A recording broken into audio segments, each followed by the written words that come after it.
back to another episode of High Levelism. On your way in the door, like the video, subscribe to the channel if you find the content, and share a video with your people, man. I appreciate it. Today, I want to talk about, how you get caught up in somebody else's mission over yours sometimes, and what that can lead to. Let's get right into it. So first, I want to start with the definition of stagnant. It says not fluent or moving, and often foul-smelling or stale. The second says showing little or no activity or vitality, inactive or sluggish. And at the bottom, you see it says motionless down there, right? So we need to talk about a specific type of stagnation. You're having constant, energetic motion, but it's going in the wrong direction. It's the fatigue that comes from finding out you've been building something you'll never be a part of. This happens when you play a supporting role in someone else's story over being the main character of your own. The pattern is usually this. You have a pull towards a skill or a business or a path that feels, uniquely yours, but it's still vague. It's in the building stages. It's unproven. It requires you to stand alone in a field no one else can see and declare it valuable. But yet, you stay the course. Many of us get distracted when we're on our mission. You can't let that continue to happen. A lot of the times, you set the specific goal and say, I'm going to reach it by this day. Doing good, everything is cool. Then all of a sudden, you get 6 months to a year down the line, and now you got a kid on the way or something. Now your whole plan got to be reworked because you couldn't stick to the script. Lack of discipline, especially in that department, will pull a backseat on your goals. Yeah, it's your kid, so you love him and do whatever, but now you putting the child and the mother before you when you could have got to a point down the line where you were straight, got what you wanted, did what you had to do, got it out the way first, and you cool, and now you don't mind taking the backseat to whatever. You haven't even really lived life yet to see if that's what you want to do, and you make a move that big, and then what happens if it don't work? Now what? Child support, alimony, if you went that route. All of these are attacks on your goal, on your purpose. This is now putting somebody over you, somebody over your finances. Yeah, it's the child. Now, like I said, if it goes the child support route or whatever, the alimony route, there's a visitation, you got child support, and you got all these other, So it's something to think about. The stoic man walks and sees life for what it is and makes the necessary adjustments and walks the walk through it alone, figuring it out, and acts along the way. But for some, that walk comes with a terrifying loneliness. So they look to the side. They see a friend, a partner, a group, kind of with the same mission. The blueprint over there is already drawn. The need over there is already immediate. And then they end up offering that person, camaraderie, and they get in exchange, the purpose of helping, feeling like, they're a part of something. So it shouldn't surprise you at all, really. In this generation, nobody wants to take accountability, let alone wait for anything. It's all on demand, instant gratification. And so they sign on. They trade that terrifying responsibility, that loneliness of their own unknown journey for the comfortable clarity of being a crucial part of someone else's, whether it be knowingly or not. They want that social proximity. They become like the best man at a wedding that's not even theirs. You end up helping someone else build their kingdom, and they calling it a community the whole time. You don't have no equity in what they're building. You're just gonna be a part of the group when it's up and done, when it's up and running. And then the whole time, while your dreams you took a back seat to be a part of this over here, they fading the whole time. It's not about abandoning people, but if you need to abandon people, do what you gotta do. It's all about becoming the best version of you. This is about recognizing a misallocation of your core resources, your time, your focus, your creative energy. That's your motion. When you invest your motion primarily into the advancement of another person's mission, dog, you're tripping.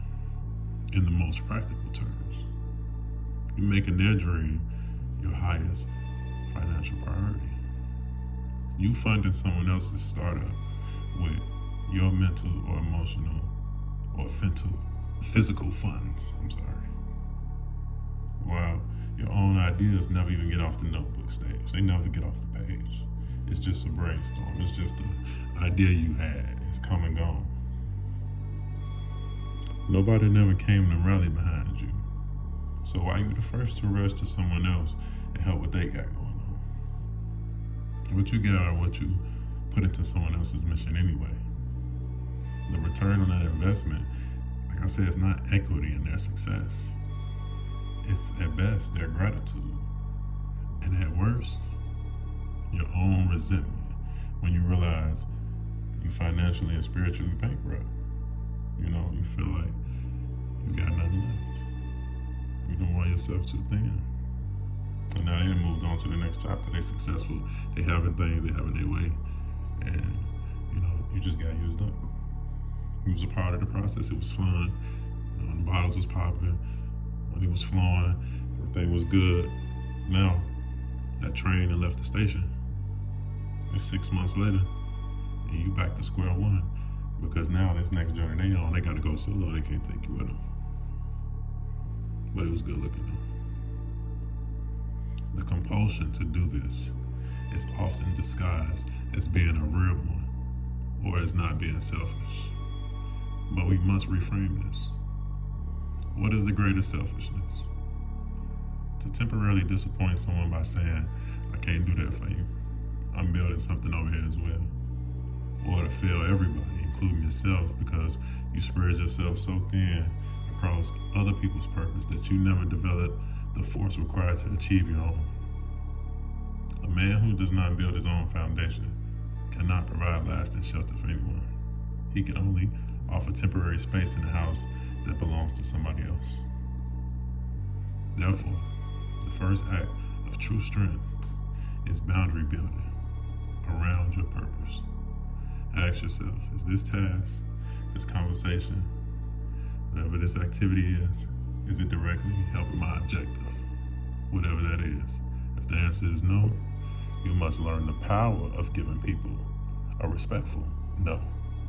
Or not now. Or I can't do that, but I can show you how to do it yourself. Your mission is the most important thing in the world. Treat it as such. This requires for you to define your mission in concrete terms. It can't be a vague, I want to be successful. It must be a clear and concise, I will master this new language, good enough to hold a conversation within a year. Boom. I will build this business to 100K in sales within a year. Boom. I want to lose 50, 100 pounds. Boom. The objective becomes your primary concern. It's the sun in your solar system. Every other thing that comes on your time, on your energy, on your spirit, be it from a friend, I don't care if it's a family member or a partner, whoever, it must be evaluated by its relationship to that sun. You feel me? Does it pull you closer to what you got going on?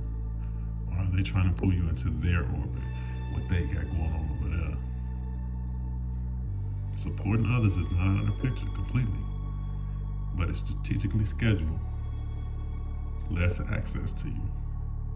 You help from a position of strength, not from lack of purpose.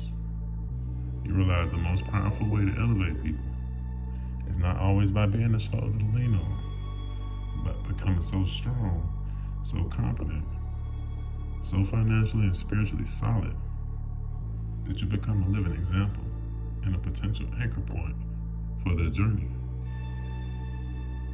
Build yours first. Then, and only then, can you safely help others build theirs. Don't be a permanent member of someone else's crew. Chart your own course. Build your own ship. The journey will be lonely at the start, Yes. But the destination will be all yours when you get there. Ain't nobody say they helped you, you built it from the ground up, you got it from the mud.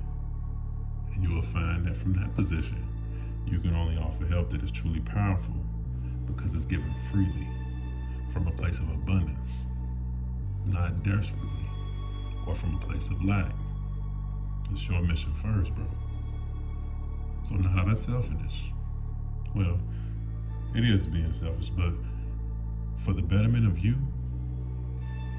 being selfish in that right is cool because it's the first and most necessary act of service to everyone your life will eventually touch.